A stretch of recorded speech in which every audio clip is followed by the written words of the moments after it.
Okay, class. 5 points sa akin ang makakasagot neto. Ano ang pangalan ni Rizal? Ma'am. Yes, Scarlett? Rizal Park. Anong Rizal Park? Jose Rizal yon. Diyos ko, mga bata ngayon. Siya ang pambansang... Ma'am, siya ang pambansang opa. Siya ang pambansang bayani natin. Anong pinagsasabi nyo? Oh, kompletuhin nyo to. Ang kabataan, ang pag-asa ng busan. Mali! Bayan! Pinagluloko nyo ako, ha? O eto, ano ang sinulat na libro ni Jose Rizal? Ma'am, El Filibusterismo. Imnida. Tama na sana eh. Naloloko na kayo sa K-pop at K-drama na yan, ha? Last na talaga. Ayusin nyo na. Okay, class. Last question. Sino ang kapatid ni Rizal? Kapatid ni Rizal? Ma'am! Eto, sure na ako sa sagot ko. Yes, Scarlett. Ang kapatid ni Rizal Park ay si...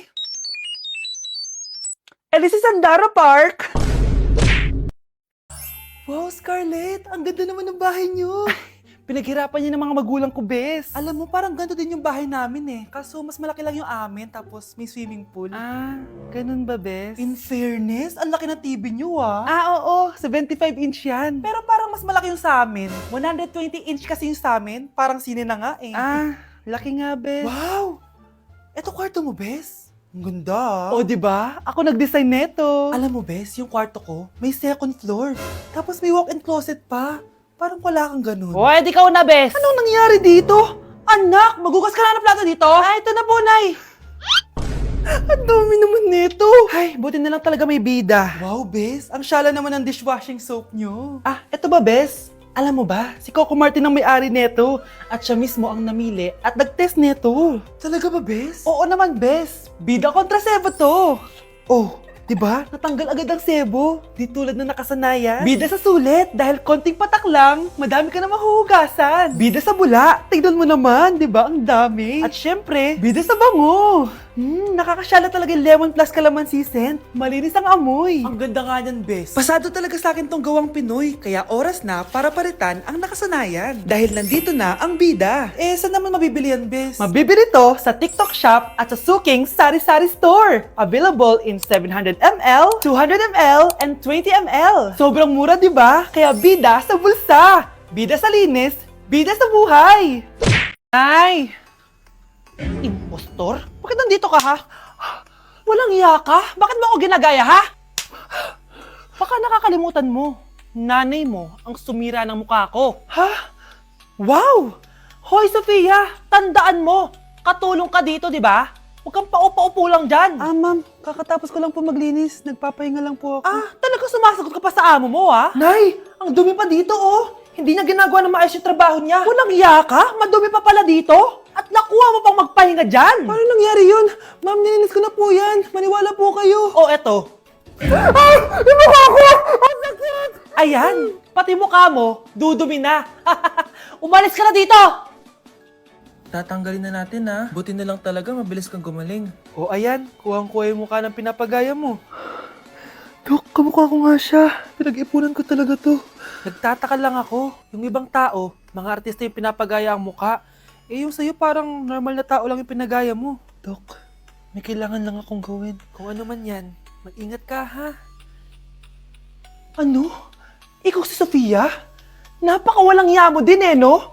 Niloko mo pa kami! Mas walang ya kayo, mga hayop! Nay, baka gusto niyo ulit mabuhusan ng asido sa mukha? Asido? Gusto mo ng round 2? O eto, round 2!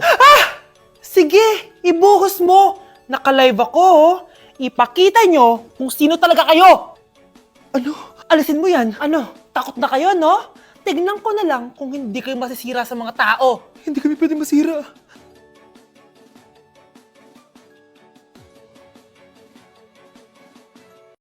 Anak? Oh, Nay. Gising ka pa? May ibibigay lang ako sa'yo. Oh, eto. Good luck to, ha? Dreamcatcher to, Nay, Oo, anak. Ang sabi nila, magsabi ka lang ng wish mo dyan, matutupad. Malay mo naman, di ba? Thank you, Nay. Dreamcatcher.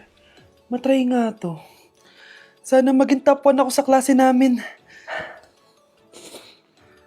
Anak! Congrats! Bakit po, Nay? Ikaw daw ang top 1 sa klase niyo! Totoo ba, Nay? Totoo nga to.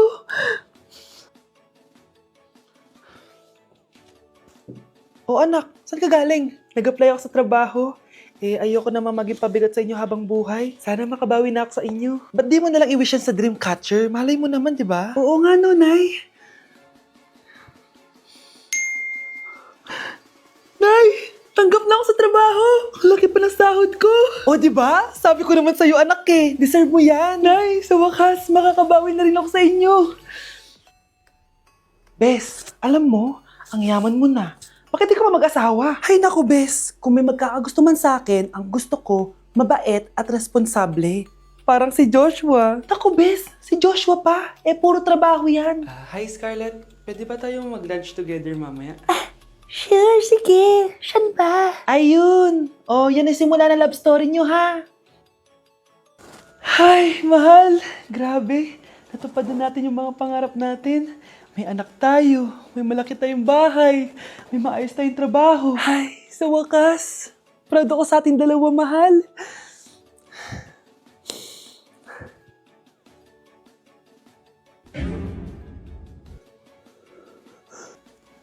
Mahal? Trigger warning, kung takot kayo sa tahi, huwag niyong papanoorin to. So may nag-comment, bago ko sagutin yan, gusto ko lang sabihin na Happy New Year everyone! Tapos na yung 2024. So, answering the question, ano po yung nasa labi niyo? Tinahi po yung labi ko. Ang ginawa pong surgery sa akin is lip reduction surgery. So, pang 5 araw na to guys, and as you can see, hindi ko na ilalapit kasi baka matakot talaga kayo. Bakit ako nagpa-lip reduction surgery? First of all, siguro lahat naman tayo may insecurity. And kung di nyo napapansin, malaki talaga naturally yung labi ko. Mas malaki yung sa taas compare sa baba. So hindi siya proportion. Actually, dapat hindi ko na siya itutuloy. Pero may isang bagay kung bakit ko siya tinuloy. And yung number 2 reason ko is palagi ko siyang nakakagat whenever na kumakain ako. So dahil nga malaki yung labi ko, marami laman sa loob.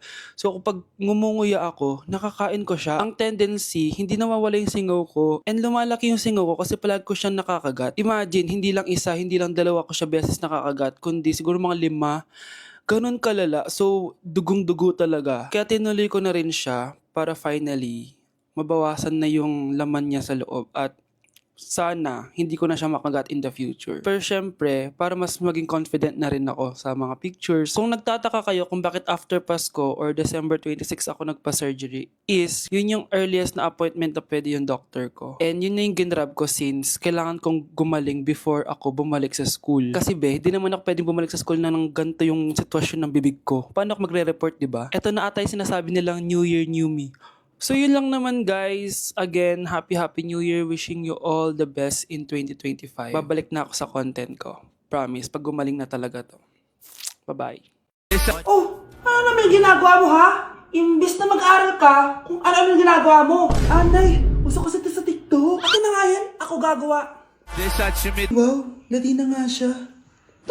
Patay na natin to. Nakakatakot pala to. Parang mukha mo.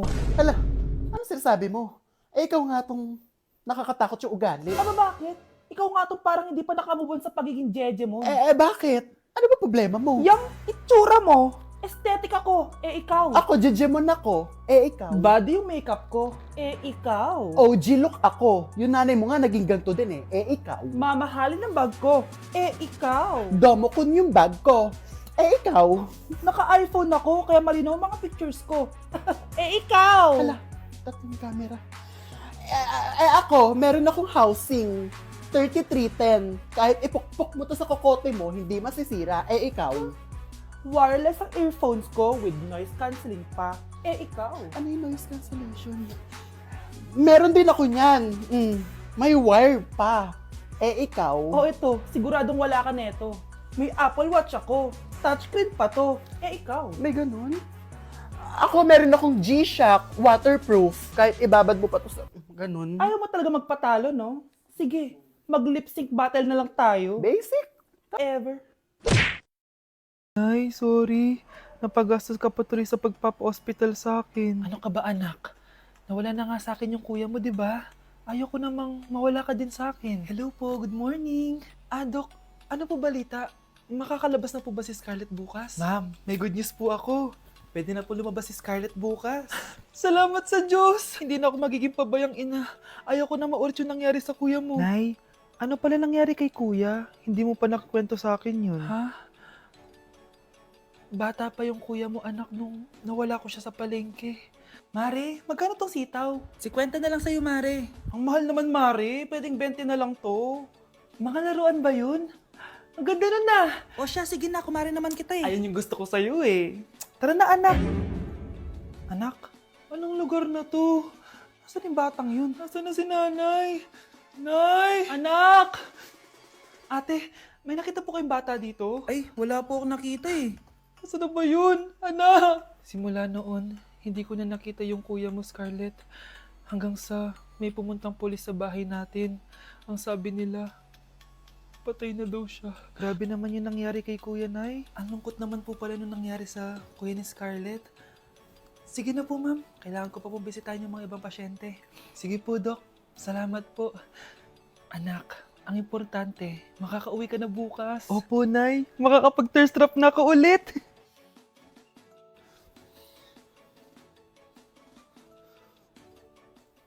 Anak, tara na, uwi na tayo. Nay, may pinapabigay pala si Doc sa'yo. Oh, ano naman kaya to?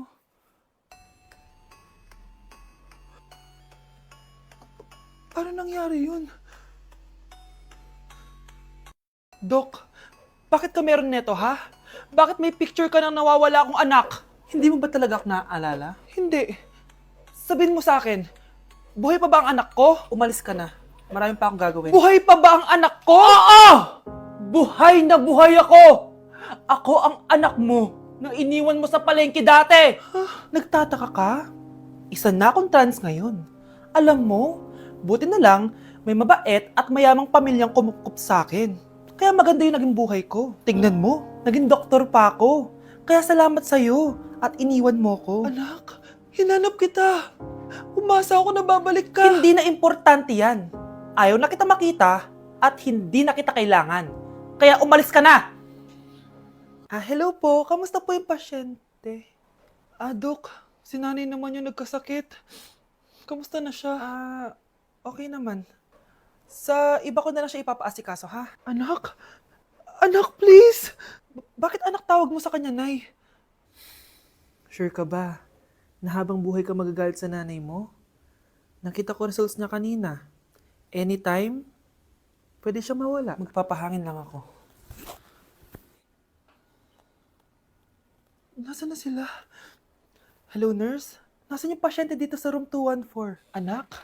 Ako ba hanap mo? Nay, akala ko may masamang nangyari na sa'yo. Anak, hindi na kita iiwan. Good news! False alarm lang pala yung nakita namin result sa nanay mo. Ibig sabihin, magiging okay siya. Salamat naman. Nay, ayoko na mawala ka sa akin, ha? Yay! May ate na ako!